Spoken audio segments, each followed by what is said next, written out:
قالوا أجئتنا بالحق أم أنت من اللاعبين قال بل ربكم رب السماوات والأرض الذي فطرهن وأنا على ذلكم من الشاهدين وتالله لأكيدن أصنامكم بعد أن تولوا مدبرين فجعلهم جذاذا إلا كبيرا لهم لعلهم إليه يرجعون قالوا من فعل هذا بآلهتنا إنه لمن الظالمين قالوا سمعنا فتى يذكرهم يقال له إبراهيم قالوا فأتوا به على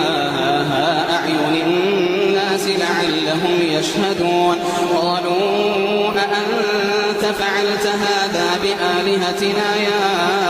إبراهيم قال بل فعله كبيرهم هذا فاسألوهم إن كانوا ينطقون فرجعوا إلى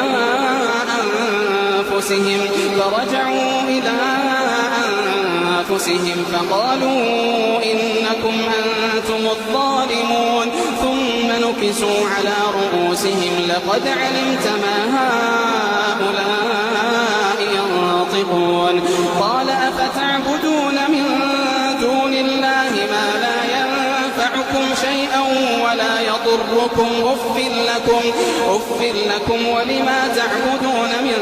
دون الله أفلا تعقلون قالوا حرقوه وانصروا آلهتكم إن كنتم فاعلين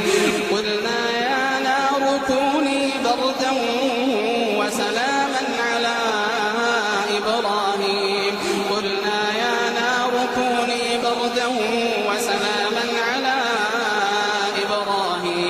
وأرادوا به كيدا فجعلناهم الأخسرين